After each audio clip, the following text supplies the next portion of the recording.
There is a space where you are all you need, where you are all you want.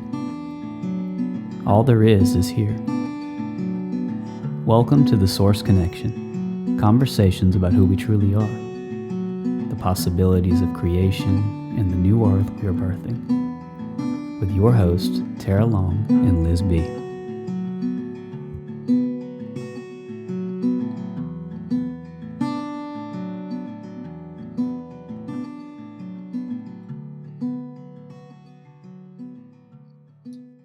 Hi, friends. Welcome back to the Source Connection with myself and my co-host Liz.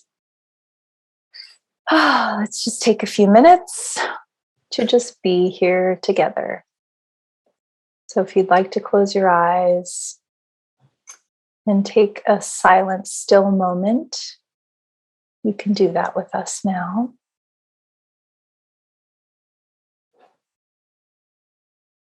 Just taking a nice deep breath and feeling that breath moving in and out. Feeling it moving throughout the body, nourishing the body, nourishing all parts of you that are equally beautiful and to be honored today. We're not chucking anything away.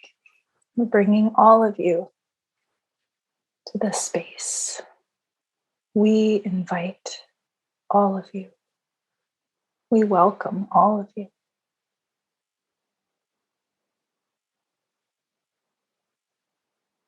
Just feel what that feels like for a moment when I say that. All of you. Every aspect of yourself.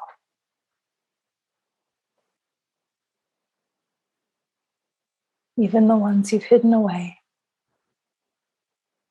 from the world or from yourself.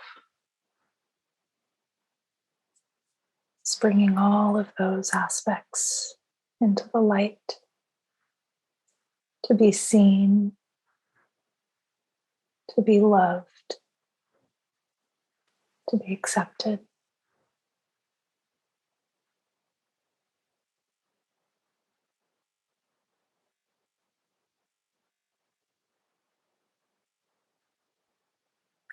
And let's just stay here for a few moments, and it's okay if it's uncomfortable. Just let that be too. It's no problem. You don't have to change anything. Bring that feeling too. That's part of you in this moment. That's okay.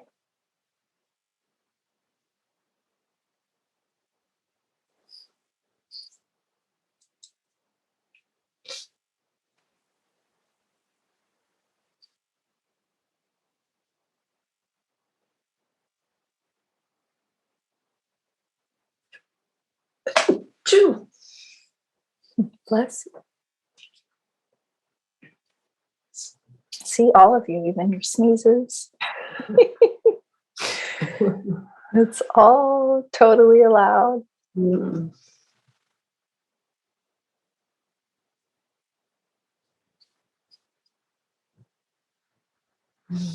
And feel the light of yourself just washing over all of you.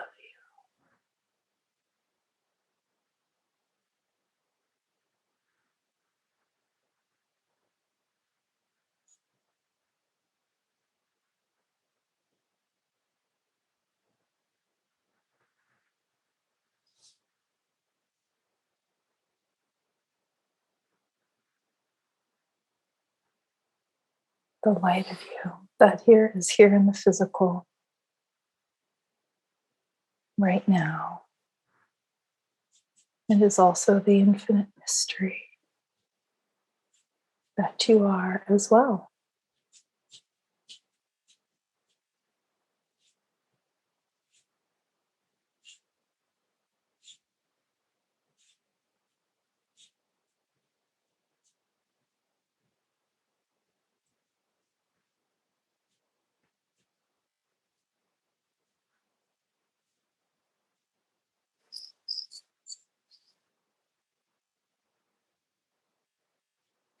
And thank yourself. Thank yourself in this moment for bringing all of you. I thank you and we thank you for being here. And when you're ready, you can breathe, sneeze, wiggle it out, whatever you need to do. And we can come together in this space and see what wants to happen today. It's exciting. You never know what wants to happen. I have a question for you. Yeah. When you grew up, where did you think, or where were you told the heart is in the body? When I was little. Yeah, what you remember, like growing up? Yeah, here. Like in the chest, even though of course that's not anatomically correct, but like right here, I think. What is anatomically correct? Well, this is part of the heart, but the apex of the heart, which is where the heartbeat is, actually pointed down and to the left. And most people, very rarely, when people have those organs that are mirrored, sometimes, it'll go to the right. But yeah, it's kind of more in the left side of the body. But it starts in the middle and kind of goes down. But here's where I learned. How about you? Yeah, to me, it was always to the left. But yeah. I was listening to something recently, one of the Alpha Vedics episodes with a guy talking about the Mandela Effect. Have you heard that before? Mm-hmm, yes. And it was so juicy. And he was saying, he said it changed. Now they teach it is in the center of the body, right here in the center of the chest. So it's not, because I remember just like it's on the left. It's on the left. Although I've never really felt my heart in this area, I feel my heart here, which is very weird. Oh, in the lower, in the kind of the bottom of your sternum. Mm-hmm. Right. I can touch there, and it's just like it's potent here. Yeah, I barely feel it. I can feel it here on my chin area, but he said that now they teach it is in the middle, and so I asked. You mean like in medical school? They're like, here, the heart. Yes. And then I asked my sister, who just went through nursing school, and I said, where's the heart? Where did you learn? Where's the heart anatomically? And she was like, in the center of the chest. And I was like, oh. Yeah. Because I took, all my anatomy and physiology classes, right, for acupuncture school, even before that when I was doing physical therapy stuff. And it was always like, the apex of the heart, which is the bottom, the most narrow part, which is where the heart beats. Pumps. Yeah, where you feel it mostly. Right. Down here, like almost below if you're a woman, below your boob. And now they're telling so here's the crazy part. Do you still have any of your books from that time? I think no. I gave everything. I got rid of all of it. Do you know anyone who has books of that time? I should. I'm sure I have tons of friends who are, because the Mandela Effect says that everything gets changed. So somebody should go look back in the books and see if it's there and where is that? Because now I'm so curious. Me too. Or we could go, like, we have some old bookstores here, right? That I could go in and see if they have any old anatomy books from anatomy even the 90s and early 2000s. It was still that, right? Like, I don't know how when it changed, but if you have an old place, you can go look at old books. Yes. That's because I'm just so curious now, like, what are they like, it is kind of in the center of the chest, like it starts in the center of the chest, but then like, how are they and why? Like, that's the big question. Like, why are they? But even when I think about it, it makes more sense, whatever that word means, to be more centered, right? To me. So why was it one way or the other before? It's just the funny thing to think about. Like, oh, it is. Yeah. And then why would, upon like opening someone up, like, isn't it? It's not in a different place now. It is. That's the thing. That's what the whole thing says. It's like how maps change. If you look at maps where places were, because he was giving a bunch of different examples, right? Like, where do you remember? That's true. Yeah. How big was Cuba? Go look in a map now, and it's different. And because the Earth is shifting constantly, right? Yeah, but Bible passages, like like movie lines, and you're like, oh my God. And I went and I looked because I was so curious, and I was just like, this is so entertaining. And it was so There's so many things. Have you heard of, did you ever read the books, The Bernstein Bears, when you were a kid? He talked about that too. Yes. Yep. So the Bernstein Bears, there's two different spellings, Bernstein and Bernstein. Yeah. And I remember the Bernstein Bears, but some people are like, no, it's the Bernstein Bears, you know? And so it's like for that thing, like the Bernstein Bears, like who even care? Like, how is that even a thing? But it is. Do you know which one really tripped me? Which one? Do you know the Red Hot Chili Peppers? Yeah. Let's see if you know this song. Sometimes I feel like I don't have a partner. Wait. Sometimes I feel like my only friend. It's the city I live in. The city of angels. It's Angel now. Everyone says City of Angels? And now it's Angel. It's so weird. Everyone says angels when I do this. What? And then I showed them Angel, and they're like, huh? And even it's a music video, because we had heard it. And I was like, let's watch the music video. And the music video says Angel. But that doesn't even make sense, because you're talking about LA, right? Which is a city of angels. I know. So why would it be a city of angel? Like, isn't that wild? Oh man. And so the whole conversation was, is it source leaving tips that we are in this malleable thing, right? We are always, even like the physical form, the really sedimented ideas, like, are we always changing it? Or is it, it was so interesting to think about. That nothing is, nothing is fixed. Happen? Right. Why is that happening? And why are we noticing it? Yeah. You know? Well, there's a book that I recommend to like everybody, but all my clients and stuff too. It's called Busting Loose from the Money Game by Robert Scheinfeld. Yes. Yeah. And it's so right. Like it totally shifts your money, I don't want to say mindset, but it's like, you told me to read this book. That's how I read it. Yeah. It sounds super businessy, but actually it's not at all. And he talks about these things happening all the time in his book with money. And also like one time he bought like a pink shirt and got home and it was like a different color or something, you know, like all these. And I remember after reading that book, because I read it, you know, over and over for a little while. And I remember there was one time I was walking in my neighborhood and I saw a tree and I was like, that tree has never been here before, ever. And now there's a tree. Like I'm in a parallel reality, like I created it or in a parallel reality or something. It's just like so wonderful. Right. He talked about in the episode, he talked about his neighborhood name changing and people still referring to where it was and he couldn't find the records or something like that, or like just wild stuff. Pictures.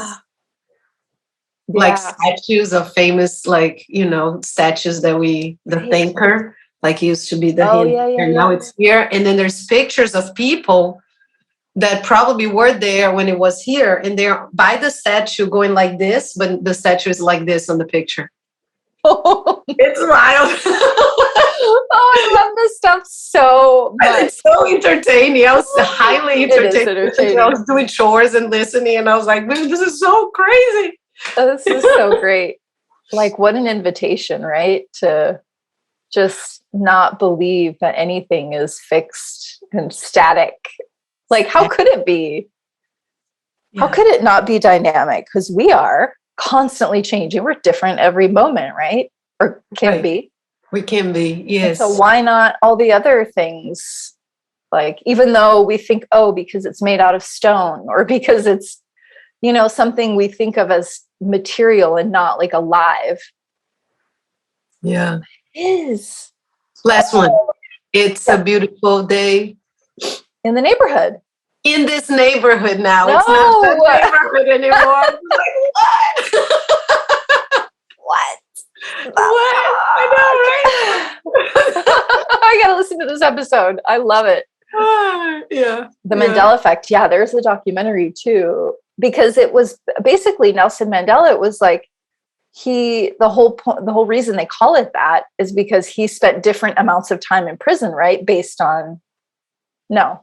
No, the wild thing is that story, the guy touched on it, and it's really crazy because it ties in with what I remember being a kid. He died in prison, and then he didn't die in prison. Oh, okay. I knew it had something to do with prison. But the guy even says, like, don't bring that up because people are going to think you're crazy. That's a really, like, out there idea. Like, oh, wait, he died and then he didn't die, right? Just move slowly for the people to, like, the idea that, well, it changes and it can be anything. But if like, isn't anything, if it's even the smallest thing, then that means anything is possible. You know what I mean? Like, of course, it doesn't matter how big or how small or how crazy or whatever. Like, totally. Yes. If any little tiny thing is possible, then any big thing is possible. Because there's no like, but yeah, I get what you're saying. Like, people might try to lock you up in the loony bin. Yeah. But when he said that, I was like, oh my God, I remember being a little girl and that's what I remember. You know, and I never thought about it anymore. And then, and also, how do we integrate that it's just a thing that it just kind of goes unseen, or unperceived. And nobody ever talks about it or mentions it, or it's because it's so inconceivable, I think, for most people. Just like, of course, we see all the things going on in the world, right? People are like, that's, it's just so much easier to just glaze over it and not give any attention to it. Right? Like that's impossible. So then the mind can't conceive of it, and then it's done. He even mentioned our friend, well, not on that episode, but I was watching something else. He mentioned our friend Paul Enslaved. And when he says, my people perish for the lack of knowledge, my people perish for lack of knowledge. And he says that it's not that. It's my people destroy themselves for lack of knowledge or something like that. And how it's gotten shifted. Switched. Mm-hmm. Oh, wow. Yeah. It's so funny, right? It's like, why those things? It's just so entertaining to me. I'm just like, I don't even know. This is so fun to like look. And then I'm like getting the Bible and I'm like, oh my God. Yeah. And like, what was the other one? There was a few in the Bible that he pointed out. That were now had changed. That were now changed in the Bible. Yes, it was different in the Bible. Yes, I can't remember now, but I went and looked. It was like, just go grab your Bible right now. Like, go grab it. Don't just believe me. Go grab it. And I'm like, get in the Bible. Like, what kind of Bible? Just a King James Bible, or? He just said in general, most Bibles. And he said that he has a few videos that he's done with pastors out, people preaching. And he tells them to say it, right? And he goes, and then they'll say it, and they go, open your Bible, and they look, and they're like, oh my God! And it's because they've been preaching that for like years, forever. They're like, what? They're just shocked, like, wow, how multidimensional in a same seeming reality, like. And how fun, right? That we get to play with it and we get to have fun, like that we don't have to be so attached and just so like, this is right, that. Right. Because we try to make it mean, if it changes, then I don't know who I am. Like it's like I don't know anything anymore. If the Bernstein Bears are suddenly the Bernstein Bears, what is my life? It's like, who am I? Who are you? It's just funny. Like we attach so much meaning to something that we think we know. And that also means that we get to play, right? Yes. Imagine the possibilities of us playing at that level, that we become so conscious and so clear that we get to do that and see it happen like in real time. Like, I think it's what we're moving towards, because we already have experiences of that, but just those really potent shifts that then shifts everything, right? I was even thinking, and I've talked to you about the power of intention, Lean McTard, and I was telling you I wanted to do a thing. And then I was like, what if we even broaden it? And it was like, let's get 1 million people, 1 million, not 8, not 1,000, 1 million people from everywhere to every week meditate at a specific time. But let's solidify what the intention is. So it's simple. right? Because if, and I say a million because I'm being funny with the number, but just a big number, million people. Yeah. If a million people like that, if we can come together with a clear intention, we can shift things pretty quickly. And we can reverse. And that's what I think is the cool thing about this Mandela Effect idea. We could reverse things. The past. Well, yeah, like that, like it's even the past isn't fixed. No, because it's all happening at the same time. Simultaneously. Yeah. Yes, exactly. And so we could be, I mean, you know, turning things around in a way that is just like, whoa. Yeah, history isn't history. Yeah, it is. And well, I know TM with Transcendental Meditation did a similar thing in Washington, D.C. in like the 70s or 80s. Nobody quote me on any of these details, but because I used to practice TM for many years. And yeah, they went to Washington, D.C. and it was like 1% of the population in that area got together and meditated for, I don't know if it was a week or 2 weeks or something. And they saw all of the crime rate go down in that short spike period of time. And then, of course, they left and went back up again. You know, but they have, I think they call them siddhas or something in India. They have a group of, I don't know if there's women too, but there is a huge population of men who basically take that on as their job. And all they do every day is meditate for that purpose. So there are groups, but I don't think a million, but there are definitely groups who do that. And who knows, you know, but can people to agree on something, but just that's why I said to simplify, right? It's not getting into the nitty gritty and the details of the things but just a real simple thing that could be a paradigm shift. And then everything will unfold from that because it's just inevitable. Yeah. And I know there's this whole story of like, we can tip the scales with 1% or 3% or whatever it is. And my question is, can we do it even without that? Or not do it, but can it, you know what I mean? Like, of course, if anything is possible, then anything is possible. Anything is possible. Anything. Yeah. And that's always been one of my greatest gifts is to see that, but also can be, you know, I'm like, but anything is possible. So then anything is possible, you know? So it's like, sometimes it helps to focus, right? And no, I think so. I do think so. I just like the challenge of the idea of like, man, get a million people. But I totally believe. Yes. Yeah. And I think that we're doing that at all times anyway. So of course. Yeah. And our new biology, right? That's like being upgraded, meaning our bodies, our physical beings here is being upgraded with the rest of the planet and all of that. So then what's possible? I mean, it's just, I'm so excited. But just remember that unless you are a biologist, you cannot define what a woman or a man. Oh, goodness. I saw some of your stories and you're just cracking me up. Is it raining? I don't know. I'm not a meteorologist. Is it raining? It's like pouring rain. I don't know. I'm not a meteorologist. It's right. Are we sure? Oh my God. I don't know. I'm not a scientist, so I can't tell you. I can't you're a woman or a man. So I started watching the first module. I'll give them a little plug here, The Law of Mankind. I've watched that before because they plug that into the event. I think it's the same thing. It's okay, yeah. Go ahead and plug it in. Plug it in. It's great. And it's stuff that we've heard, right? But it's just hearing it over and over again. And I love the simplicity of it.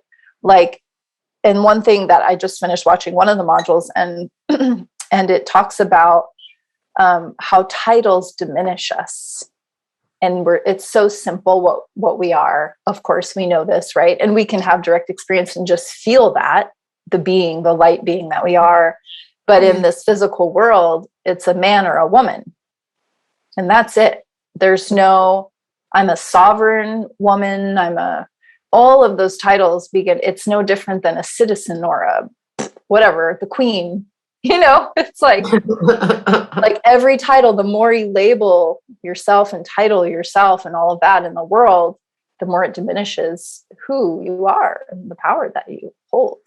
That makes sense. And think about the people who hold those things very tightly to them, PhD, MD. Oh gosh, all those whatever labels. the titles are, right? That go after the name. And all of a sudden you're carrying this train behind you. And it's interesting, not everyone, but a lot of those people could be through the titles just disconnecting from themselves. And then we see the wave of professionals now who are dropping their titles because they're like, I don't want this title that just imprisons me or hinders my potential of what I could be doing, right? Yep. And it's just so cool to be a part of that and just see that. But do we really need to label ourselves? Is it really necessary? Right. It's not. I mean, it can be functional sometimes, like, oh, you are like, they even talked about the title mother, right? Mm-hmm. It's, you are mother of a child, you could say the name of a child. I am mother of little Susie, but I'm not a mother. Right. I mean, it's, get into semantics here, but yeah, it's just fun. But semantics matter because that's the trick, right? Right. That's the energy. That's the deception comes in those in those words that we think are so benign, right? Yes. And it's entrapping us into all of these contracts and ideas and entanglements. Yes, and they give this sense of an authority, right? An authority, like a police officer or the queen or something, like, oh, they're above us somehow. Right. But if we take away their title and they're just a man or a woman, then we're all equal. And what is it? Yeah. And then we can we can face those fears that we have about whoever did the tax person or the police pulling us over or whatever, and instead of being like, oh God, it's happening, they're coming to get me, we could, I get to engage with this man or woman right now, what is that like instead? Which makes me think again of our friend Paul Enslaved, which I'll send him a message after this saying we mentioned him a lot today, but my first encounter that I had with him was him in a car, and he was being pulled over for not having, I think, a license plate, and he has this whole conversation, and it's just like from an honorable man to another hopefully honorable man, right? Beyond his titles, beyond his ideas of jurisdiction over one another. Yeah. Like, what's up? Yeah. And he educated, it was like a 30-minute, I watched that too. Awesome. Yeah. He educated him. By the end, the police officer's like, give me that email and give me your email. And what's that website? And I take you to coffee. He's like, I know this may be a little weird, but man, I really appreciate your energy and how you're communicating this. And I like to learn more. Yes. That's the whole point, right? Is to bring our brothers and sisters home. Yes. And I think that because of what we're experiencing, just in general, and have been experiencing more intensely the past 2 years, more and more people are shedding those things because there's no other way, right? But to really confront it and to look and be like, what's really going on here? What is this all about? Yeah. Because if you're so insistent upon maybe holding on to that title or label, then you have to be going along with a certain thing or certain things, most likely, possibly. And you don't want to do that. So then what's the other option? Is to really look in the mirror and ask yourself those questions. Right. Am I really this thing? Is this what I want? Yeah. And even if you want to take on that role, how do you take on that role based upon what premise, right? What is your foundation of what you're doing? Is it rooted here or is it rooted somewhere else? Yeah. And how much your internal world, as you discover, aligns with what you put out and what is going on around you. Right. Because some of those titles and stuff can be useful and functional, but if we know who we are, then it's totally fine. There's no problem. Right. We didn't lose the fact suddenly that we're a woman, that we're like a living woman, just because we decided to be a driver, that went and renewed her driver's license. Right. And then you understand that the driver would be a commercial driver, right? You're just moving your property. Like I'm not driving this car. I'm not driving. I am moving my property from point A to point B. It's the legalese, right? It's the language and everything. And being aware of that, it's such a beautiful shattering of just the picture in general. And it's so freeing, right? I like to say sometimes it can be hard to look at the truth of things, but being on the other side of bullshit, it's liberating. Because then you're like, oh, all right. It's so empowering. There's no deceiving anymore. There's no misunderstanding. Yeah. Even if it's not an intentional way to deceive, because I don't think that the men or women going into the police force are necessarily wanting to deceive people. No. They just go in and they just get so indoctrinated in that system that's already been in place for a while, doing what it's doing. And so you just come out of there like, oh, this is what I do. Yep. Similar to the modern medical systems and all of that. And so anybody who identifies themselves as their job, or I'm a teacher, I'm a this, I'm a lawyer, I'm a that, it's taking on that label, that name. It's innocent mostly, right? Because people don't know. And so that's what this is all about, is saying, there's more to you. So much more. So much more. Yeah. And it's so simple. So simple. It really is. You see, it's almost like we feel like we're learning things, but we're really unlearning the ways that we learned. I mean, it's a lot of learn word in one sentence, but it feels to me more of a shedding and the letting go and the simplifying. Like, oh, it's simpler. It's lighter. Yeah. So much lighter to put down all those backpacks and suitcases of shoulds and roles and duties and obligations doesn't have to be that way. Right. Yeah. Yeah. And I also feel like in that space, you can rest a little deeper. There is more space. It's not as constricting and as demanding. Yeah. Because it's not as cluttered with all that stuff, right? And all those words and things that we think we have to be. It's just, no. There's less upkeeping. Yeah, there is. Like at the beginning, there's more focus and attention, and we could say work, right? To sort it out and unravel and unlearn. I mean, it does take effort. It does take focus. It does take work. And so at the beginning, it can be very overwhelming. Yeah. Right. And that's okay. So you just take it step by step. What are you ready for next? What system are you ready to unfurl yourself next? The medical system, the food system, the education system, the whatever, government, in quotes, all of these things, it's all connected, but you can sort of unravel that as you go. And then little by little, there's more space, and you'll have more space and more like light in you to be able to go on to the next thing. At least that's been my experience. Yeah. Because also they are connected. As you loosen one, the other ones start to loosen themselves, right? So as you start to move, and then it just,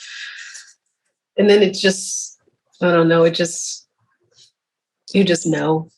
Yeah. Yeah. And then it just suddenly has no power over you anymore. And you don't have to retain to a certain identification of yourself, because as you loosen that, you get loose, right? Yeah, you get loose. It's like, oh, all right. Ooh. Yeah. What else? Bring it on. start dancing for no reason. And you're just like, that was me at the grocery store the other day. The cashier was like, I noticed you were just like bebopping. I was just like, yeah, man, we're all gonna die. What are you gonna do until you die? What else am I gonna do? I went to the gym with Jeremy the other day, and I've never really been a gym person, but it was cold, and I was like, I want to move, and so I went to the gym with him, and every time I am the person who's listening to stuff, and I'm dancing, and I'm snapping my fingers, and I'm singing, and I'm like, yeah, God, and everybody's just like seriously working out, you know. What is happening here? What's going on? How far is the gym from you guys? Oh, like 5 or 6 minutes, probably. A drive or drive. Yeah, it's quick to just walk or bike or whatever. It's quick to drive. It's quick. Yeah, I mean, it's on the like a highway to get there. So, yeah, but it's everything here is quick. Everything here is close. It's not like you're really driving far to go anywhere. Yeah. Is it a big gym? Yeah, it's a pretty big gym. Yep, it is. And it's one of those 24-hour ones. Oh, wow. So it's on and on. It's just anytime, 3 a.m. Not that I'd ever be there then. But I'm ready for my exercise. People are. And they also have these like massager things too and stuff. So it's cool. Yeah, it's, for a gym, it has all the things. Yeah. It's only like $10 a month or something. So, yeah. It has the heavy things. I don't know if I've been feeling the desire to learn how to lift weight. Oh, yeah. Not to bodybuild. It's like, we have a friend in Brazil who is a bodybuilder. And, oh, wow. It's amazing to see the body transformations intense. Right? I've been lifting some.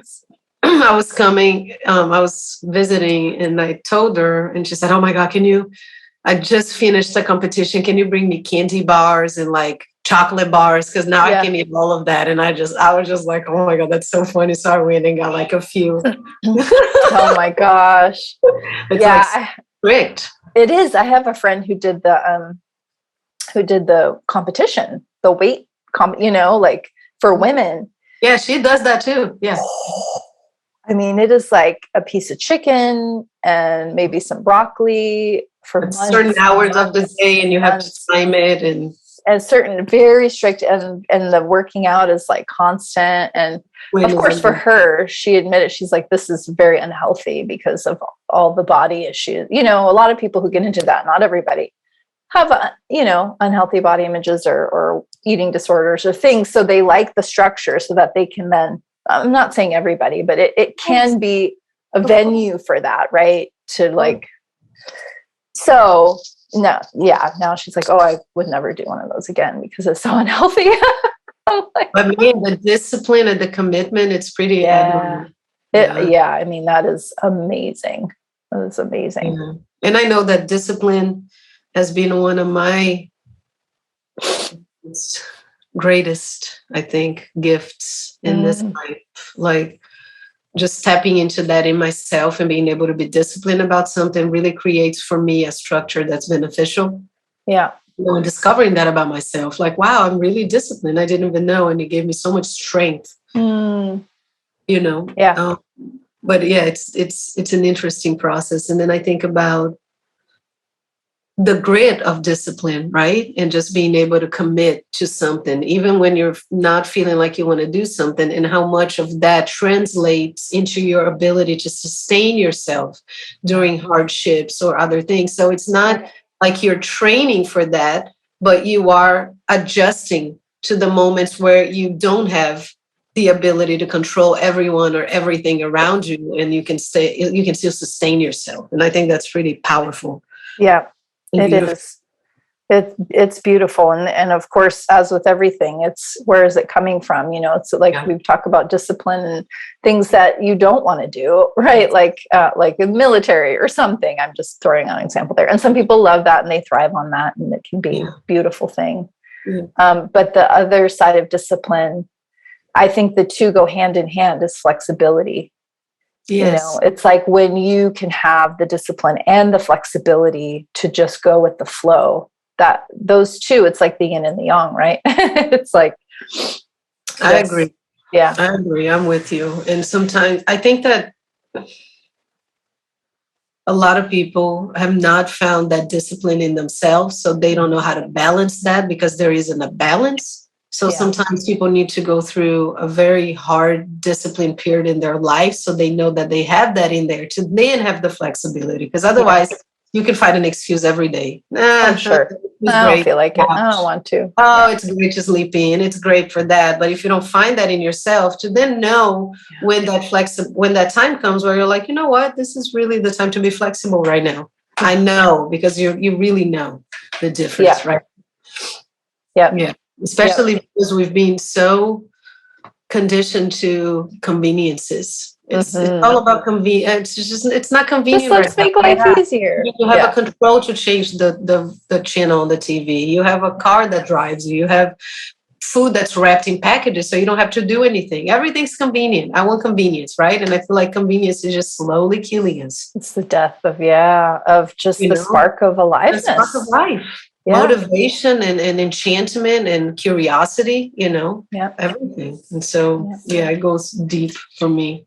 Yeah, it does go deep, and it's a beautiful learning tool and growing tool, discipline, because we get to see what comes up in us too, that all the places that are unhealthy, right? Because it can go to the extreme, which I've seen a lot, and done myself in my early, my 20s and things like that, where it's like controlling food and I'm thinking it's discipline, but it's just an eating disorder. It's just plain an eating disorder. That shit is not healthy. You're like, let's just call it for what it is. Let's just say. Yeah. So there's a fine line there, but I know, I hear you, and I know how important that can be, because especially in our culture in the West, oh my God, like discipline is not something that is instilled really at all, I don't think. Yeah, we really don't have many practices or besides conditioning, which is different than discipline, because we are conditioned to wake up at a certain time, go do a certain job, go to school for however many years. And that's just, you're being told to do those things. It's not discipline. Yeah.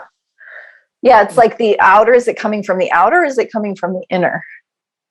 That's the huge difference. Is the motivating force. What's the motivating factor? Yeah. Is it, I need to be skinny because that's what people think is beautiful, so I'm going to have discipline and control my food? Or is it like, I really want to eat healthy and feel good? Right. Yeah. Totally. Yeah. So maybe it's bringing an invitation of just connecting to ourselves and noticing in our own lives, where are we conditioned, and do we have anything that we do that brings out the discipline and the devotion? Because to me, discipline evokes devotion, and devotion evokes sacredness, and life is sacred. And so I think that when those things can be connected and intertwined, there's a deeper dimension of life and a richness that we can experience. And so that's my invitation for you this week. Yeah, that's beautiful. Yeah. Beautiful invitation. Where is your discipline coming from? And what are you a disciple of? Yeah. Because that's the root of the word discipline, right? And what are you focusing your energy, and what are you exchanging with and investing yourself in? Is it conscious? Is it unconscious? Because sometimes we can be disciples of things that we don't even realize we're investing in, because it's not a conscious thing. Yeah. So the calling is for a conscious, explorative discipline, whatever that means to you. Yeah. And let us know. You can connect with us in our email, thesourceconnection@protonmail.com, or below this video, wherever you find it. Yeah. We love to hear from you. Mwah. See you next time. See you next time.